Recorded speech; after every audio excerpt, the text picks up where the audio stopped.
End of the line. The story of Bonnie and Clyde. You've read the story of Jesse James, of how he lived and died.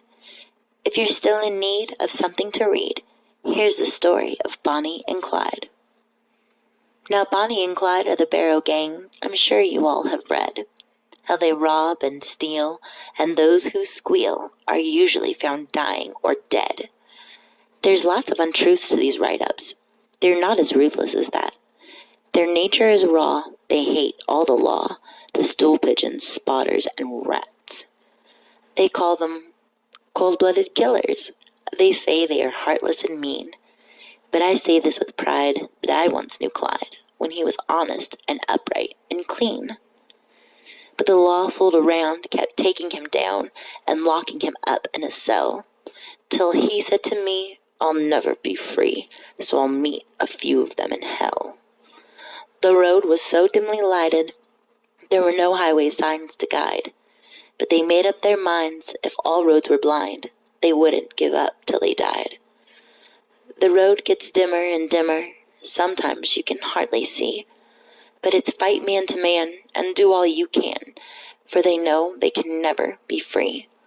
From heartbreak some people have suffered, from weariness some people have died, but take it all in all, our troubles are small till we get like Bonnie and Clyde.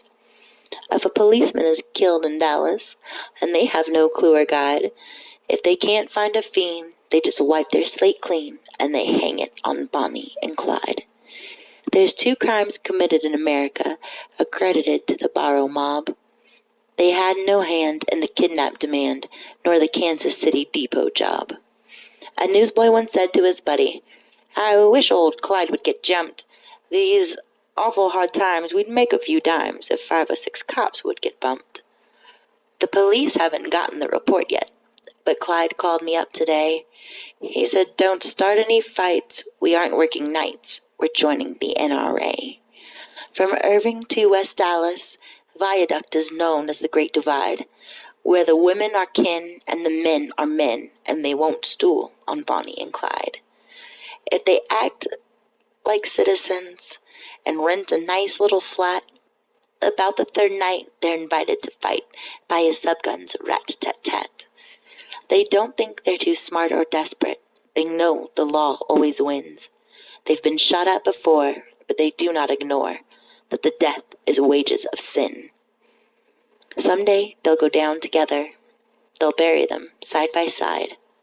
To few it will be grief, to the law a relief, but it's death for Bonnie and Clyde.